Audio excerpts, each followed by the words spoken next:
அஸ்ஸலாமு அலைக்கும் வரஹ்மத்துல்லாஹி வபரகாத்துஹு. இன்றைக்கி சூப்பரான ஒரு டிஷ் பண்ண போகிறேன். என்ன டிஷ்னால் இன்றைக்கி வந்து முட்டை கிரேவி மாதிரி பண்ண போகிறேன். முட்டை கறி. ஓகே நண்பா, குழம்பு. ஸோ பாருங்கள், ஸ்லைஸ் ஆனியன் போட்டாச்சு. ஸோ நான் எண்ணெயும் ஊற்றலை. ஸோ அதில் இருக்க கொஞ்சம் தண்ணிலாம் கொஞ்சம் ட்ரை ஆகட்டும். அதுக்கப்புறம் உப்பு போட்டுக்கலாம். உப்பு போட்டதுக்கப்புறம் கொஞ்சம் கிண்டி விட்டுக்குங்க. கிண்டி விட்டதுக்கப்புறம் கொஞ்சம் அதுக்கப்புறம் ஆயில் ஆட் பண்ணிடுவோம் தான். ஸோ ஆயில் வந்து ஒரு 20 மாதிரி போட்டுக்கோங்க. சன்ஃப்ளவர் ஆயில் தான் போட்டிருக்கேன் நண்பா. இன்னும் மஸ்டர்ட் ஆயிலில் பண்ண ரெண்டு டேஸ்ட் இருக்கும். நான் எப்போயுமே மஸ்டர்டில் தான் பண்ணுவேன். ஸோ அது தீர்ந்துடுச்சு. இந்த மாதிரி வாங்கணும். ஸோ க்ரீன் சில்லி போட்டுங்க. ஒரு 5 நம்பர்ஸில் 2 கட் பண்ணி போட்டுங்க நீட்டமாக. ஸோ அது 5, 7, 10 கூட நீங்கள் காரத்தை வந்து அப்புறம் போட்டுங்க. எனக்கு கொஞ்சம் காரம் ஜாஸ்தி வேணும். ஸோ உருளைக்கிழங்கு பாருங்கள். அப்புறம் உருளைக்கிழங்கு அப்படியே எண்ணெயிலே வறுத்துடணும் ஆனியனோட சேர்த்து. ஸோ மறக்காமல் என்னோடய சேனல் பாருங்கள், டிஸ்பிளேயில் போய்ட்டு மறக்காமல் சப்ஸ்கிரைப் பண்ணுங்கள், லைக் பண்ணுங்கள், பட்டனை கிளிக் பண்ணி வச்சுக்கோங்க. ஸோ பெல் பட்டனை பேலீஃபு, குலோவு, இதெல்லாம் பட்டை, கிராம்பு, ஏலக்காய் இதெல்லாம் ஒவ்வொரு கிராம் போட்டுங்க நண்பா. ஒரு 2 கிராம் போட்டுங்க. ஸோ இதுதான் ஜிஞ்சர் கார்லிக் பேஸ்ட்டு ஒரு 5 கிராம் போட்டுங்க. இதெல்லாம் போட்டதுக்கப்புறம் நல்லா கிண்டி விட்டுங்க. ஸோ இது 5 நிமிஷத்துக்கு அப்புறம் தான் கொஞ்சம் ஆனியன் வெந்ததுக்கப்புறம் தான் போட்டிருக்கேன் ஜிஞ்சர் கார்லிக் பேஸ்ட்டு. ஸோ அது மாதிரி நீங்களும் போட்டுங்க. இப்போ எல்லாமே டைம் நான் கொஞ்சம் ஓட்டிட்டேன். ஸோ அதனால் கொஞ்சம் போட்டிருக்கேன். டர்மரிக் போட்டுருங்க. 3 கிராம் லெவலில் போட்டுங்க. மஞ்சத்தூள். ஸோ நல்லா கிண்டி விட்டுக்குங்க. கிண்டி விட்டுட்டு நல்லா பண்ணுங்க. சூப்பராக இருக்கும். இந்த மாதிரி நான் 5 நிமிஷம் ஏற்கனவே ஓட்டேன். பெப்பர் நீங்கள் முன்னாடியே போடணும், போட்டுங்க. நான் இப்போ போடுறேன் பெப்பர். 1 கிராம் 2 கிராம் லெவலில் போட்டுங்க. முழு பெப்பர் இது, தூள் கிடையாது, ஓடு. ஸோ அதனால் எண்ணெயில் கொஞ்சம் ஃப்ரை ஆகட்டும். ஸோ ஒரு 5 நிமிஷம் நல்லா கொஞ்சம் ஃப்ரை ஆகணும். அதுக்கப்புறம் டொமேட்டோ மிக்ஸ் பண்ணிக்கலாம். டொமேட்டோ ஒரு நம்பர் போட்டுங்க. தக்காளி 1 போட்டுங்க. ஸோ நல்லா கிண்டி விட்டுங்க. அதுவும் நல்லா வெந்ததுக்கப்புறம் தக்காளி ஆட் பண்ணுங்கள். அப்போ தான் நல்லாயிருக்கும். தக்காளி முன்னாடியே போட்டிங்கன்னா இதாகிடும். ஏன்னா நிறைய டைம் இருக்குது. ஸோ அதில் இப்போ போட்டிங்கன்னா தக்காளி கொஞ்சம் நல்லா கிண்டி விட்டுருங்க. ஸோ அடுத்தது நான் சப்பாத்தியும் பண்ணுறேன்ட்டு இருக்கேன். பக்கத்தில் பாருங்கள், சப்பாத்தி தான் அதுக்கு. சப்பாத்தியும் ரைஸு,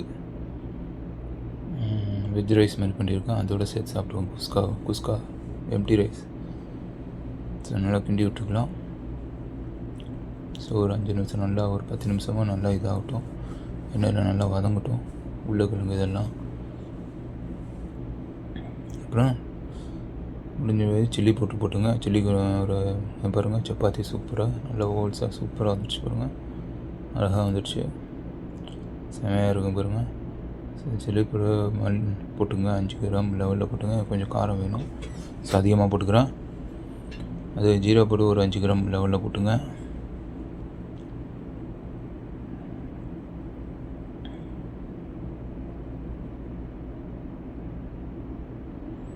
நல்லா கிண்டி விட்டுக்கலாம். அது மல்லித்தூள்லாம் கிடையாது, கறி பவுடர் தான்.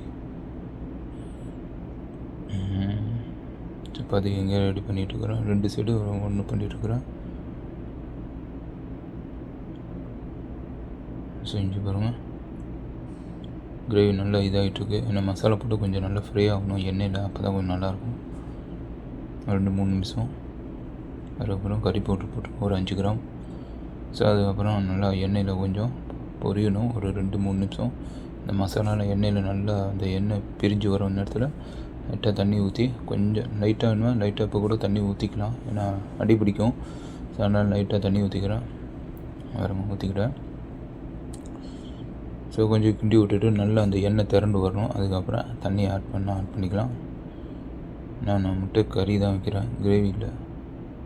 ஸோ பாருங்கள், முட்டையும் நான் பாயில் பண்ணிட்டேன். முட்டை ஒரு 3 முட்டை, 4-5 முட்டை போட்டுக்கலாம். நான் சுமார் ஒரு நாளைக்கு தான் வச்சுட்ருக்கேன். 3 முட்டை சாப்பிட்ருவேன். ஓகே நண்பா. ஸோ இதுதான் இன்றைக்கி டிஷ். ஸோ நல்லா கொஞ்சம் ஃப்ரை ஆகட்டும். எண்ணெயில் கூட நீங்கள் ஃப்ரை பண்ணி கூட முட்டையை போடலாம். அது கூட நல்லாயிருக்கும். ஸோ உருளைக்கிழங்கு வெந்திருக்காங்க. ஸோ பார்க்கலாம். ஸோ வெந்துருச்சு. இப்போ வந்து தயிர் ஊற்றிடலாம். தயிர் ஒரு 30 கிராம் 40 கிராம் கூட போட்டுக்கலாம். தயிர் போட்டு பாருங்கள், செம்ம டேஸ்ட்டாக இருக்கும், வேறு லெவலாக இருக்கும். ஸோ நல்லா கொஞ்சம் குக் ஆகட்டும், ஒரு 10 நிமிஷம். நல்லா ஒரு அந்த மணம் வரணும். இந்த தயிரோட பக்குவம் எல்லாம் முடிஞ்சதுக்கப்புறம் தண்ணி ஆட் பண்ணிக்கலாம். இந்த தயிர் இதோட இது மிக்ஸ் பண்ணியிருக்கேன். ஸோ இது குக்கிங் டைம் ஒரு 10-15 நிமிஷம் போட்டுருங்க. சூப்பராக ரெடி ஆகிரும். நம்ம அவ்வளோதான், மூடியை போட்டுட்டு ஒரு 15 நிமிஷம் பிரேக் விட்டுறோன்னு தான். நல்லா ஒரு கொதிக்கணும். நல்லா ஒரு கொதிக்க வச்ச அப்புறம்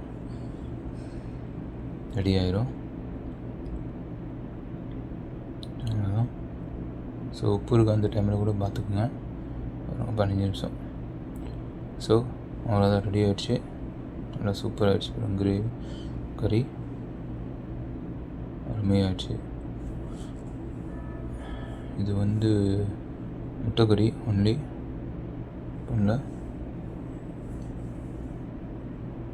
ஸோ ரெடி ஆகிடுச்சு. சூப்பராக பாருங்க, முட்டைக்கறி வேறு லெவலாக இருக்குன்னு பார்த்தீங்களா. ஸோ இதுதான் அந்த தமிழ்நாடு ஸ்டைல் முட்டைக்கறி. ஸோ இன்னும் நான் சாப்பிட்டு பார்த்து டேஸ்ட் வரேன் எப்படி இருக்கும்